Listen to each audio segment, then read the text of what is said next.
Assalamualaikum warahmatullahi wabarakatuh. Teman-teman, ini kisah bikin rumah dengan modal segenggam pasir dari Gus Dur Karomah Wali. Gus Dur yang di Jombang itu ya. Nah, ini ceritanya. Langsung ya, langsung. Kisahnya seperti ini. Kisah Kiai bikin rumah dengan modal segenggam pasir dari Gus Dur Karomah Wali. Seorang Kiai diberikan modal segenggam pasir oleh Gus Dur, akhirnya bisa membangun rumah megah hingga selesai. Nah, inilah salah satu karomah Gus Dur. Waktu itu juga presiden kita. Oke. Nah, ini Kiai Haji Abdurrahman Wahid atau akrab dengan sapaan Gus Dur dipercaya sebagai salah seorang waliullah yang hidup di era modern. Banyak sekali, jadi banyak kisah karomah Gus Dur yang diungkap oleh orang-orang dekatnya maupun yang tersebar di berbagai platform digital, misal YouTube seperti ini. Oke.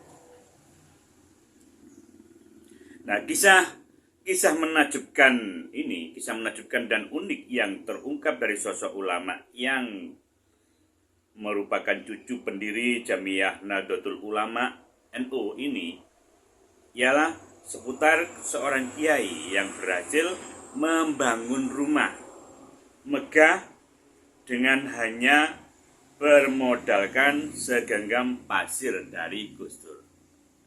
Hanya segenggam pasir. Bagaimana kok bisa gitu ceritanya? Oke, kita ikuti saja. Ini indah pada akhirnya. Nah, itu dikisahkan, kisah karomah Gus Dur ini. Nah, ini penulisnya dikutip dari tayangan YouTube Rio Fulana yang bertajuk 8 Kisah Karomah Gus Dur. Perjumpaan dengan Syekh Abdul Qadir Jailani. Kamis 03/10/2024. Ini ya. Kisahnya ini ya, kisah karomah Gus Dur ini ya. Ya, simak video berikutnya. Nah, silakan simak tadi itu. Nah, kisah karomah Gus Dur yang memberikan modal segenggam pasir diceritakan oleh pengasuh pondok pesantren Al-Mizan, Majalengka, Kiai Haji Maman Immanuel Haq. Jadi diceritakan oleh suatu hari Kiai Maman ditanya oleh Gus Dur. Dari ini yang cerita Kiai Maman, seorang pengasuh pondok juga ini yang di Majalengka itu. Nah, ini dikasihkan suatu hari Kiai Maman udah punya rumah apa belum? Tanya Gus Dur. Belum, Gus. Ada juga garansi milik mertua. Saya bikin rumah, jawab Kiai Maman. Oh, begitu. Tidak apa-apa. Itu jawab Gus Durnya. Nanya kok malah jawabnya tidak apa-apa, kata Kang Maman dalam hati. Jadi tidak berani ya, nanya kok jawabnya gitu. Nah 1 tahun kemudian Kiai Maman berkesempatan berziarah dengan Gus Dur ke makam Sunan Giri Jati Cirebon. Tiba-tiba di sana Gus Dur pegang tanah Kiai Maman sambil memberikan pasir.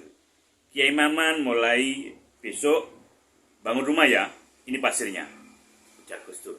Jadi dikasih pasir, hanya segenggam dari Sunan Giri Jati yang tadi di Cirebon itu.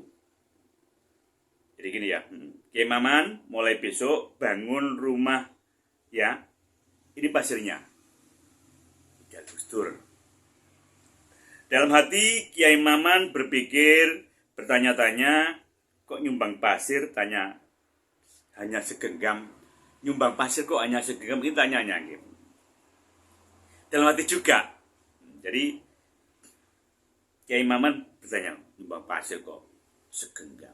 Piye. Nah, tetapi anehnya Gus Dur mengulangi ucapannya itu agar Kiai Maman segera membangun rumah.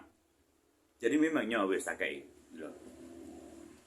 Pokoknya besok mulai saja bangun rumah, berapapun Anda punya uang. kata Gus Dur kepada Kiai Maman tersebut. Itulah dimudahkan oleh Allah. Nah, esoknya dengan modal 60 juta, Kiai Maman memberanikan diri untuk mulai membangun rumah. Pada saat membangun rumah itu, betul-betul Allah memudahkan. Salah satunya ketika belanja bahan bangunan ke seorang keturunan Cina, dia ngasih pinjaman. Jadi ketika belanja ke tokonya Cina, dia dikasih pinjaman malah, disuruh ambil semua, pinjam berapapun. Nah, kita ngambil seluruh kebutuhan bahan membangun hanya karena satu hal.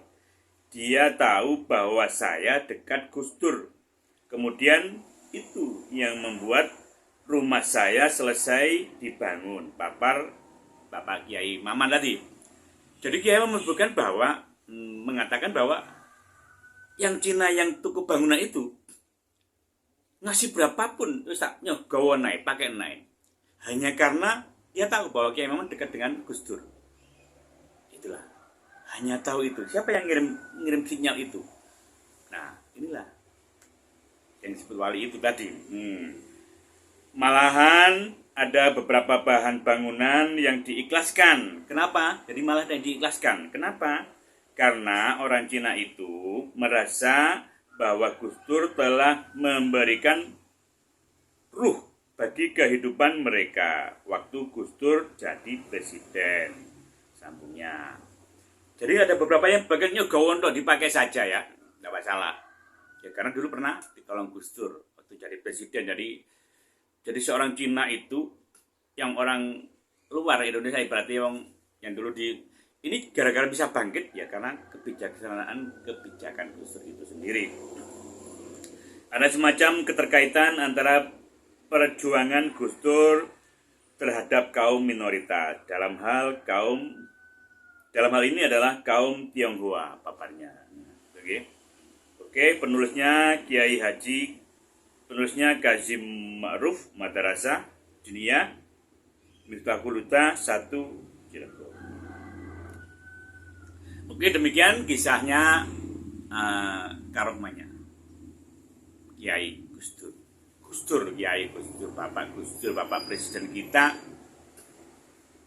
yang anak cucunya pendiri Nahdlatul Ulama itu luar biasa seperti itu. Kurang lebihnya semoga bermanfaat. Jangan lupa tekan tombol subscribe-nya, like, share sebanyak-banyaknya. Assalamualaikum warahmatullahi wabarakatuh.